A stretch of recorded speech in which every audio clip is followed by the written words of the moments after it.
నెల్లూరు జిల్లాలోని శ్రీహరికోట షార్ కేంద్రంలో acid leak అయింది. 5 కార్మికులకు గాయాలయ్యాయి. దీనికి సంబంధించి పూర్తి వివరాలు మా కరెస్పాండెంట్ అమర్ అందిస్తారు. అమర్, చెప్పండి, యాసిడ్ లీక్ గల కారణాలు ఏంటి? అమర్,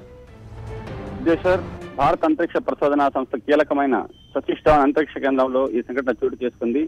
ఇంధనం నిల్వ చేసే స్క్రాప్ కేంద్రంలో యాసిడ్ లీక్ కావడంతో 5 కార్మికులకు గాయాలయ్యాయి. వీరికి అక్కడే ప్రాథమిక చికిత్స చేశారు. మిగిలిన చికిత్స కోసం వీరిని కొందరు చెన్నైకి తరలించారు. ప్రస్తుతం ఈ నెలలో PSLV C30 ప్రయోగాన్ని షార్ చేపట్టాల్సి ఉంది.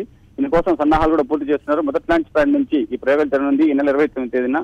గత నెలలో కూడా ఇదే ప్రాంతంలో ఒక చిన్నపాటి పేలుడు సంభవించింది. ఇదే కేంద్రంలో GSLV D6 ప్రయోగ సమయంలో ఈ పేలుడు చోటు చేసుకుంది. అయినప్పటికీ కూడా శాస్త్రవేత్తలు సరైన రక్షణ చర్యలు తీసుకోవాలని చెప్పి కూడా కార్మికులు ఆరోపిస్తున్నారు. ఇదే నేపథ్యంలో నిన్న ఈ సంఘటన జరగడంతో షార్ ఉద్యోగుల్లో కలకలం చెలరేగింది. స్క్రాప్ లో ప్రతిసారి ప్రమాదాలు చోటు చేసుకోవడం, చిన్నపాటి ప్రమాదాలు కావడంతో ఎవరికి ప్రాణాలకు ముప్పు వాటిల్లో లేదు.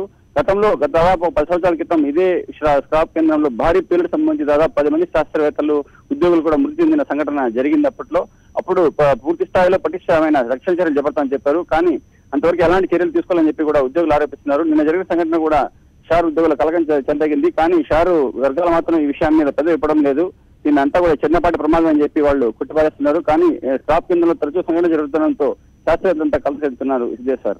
అలాగే గాయపడ్డ వారి పరిస్థితి ఎలా ఉంది? మరి ప్రస్తుతం 5 మంది కార్మికులకు గాయాలయ్యాయి యాసిడ్ లీక్ లో. వాళ్ళలో 2 పరిస్థితి కొంచెం విషమంగా ఉంది. 3 పరిస్థితి మాత్రం ప్రాథమిక చికిత్స చేసి వాళ్ళని పంపించేసినట్టు తెలిసింది. ఇద్దరిని మెరుగైన చికిత్స కోసం చెన్నై తరలించినట్టు తెలిసింది సిద్ధేశ్వర్. కానీ షార్ వర్గాలు మాత్రం ఈ విషయాన్ని ధృవీకరించడం లేదు. ఏదో చిన్నపాటి ప్రమాదం జరిగిందని చెప్పి వాళ్ళు కప్పిపుచ్చున్నారు సిద్ధేశ్వర్. ఓకే, మరి థ్యాంక్స్ ఫర్ ది అప్డేట్స్.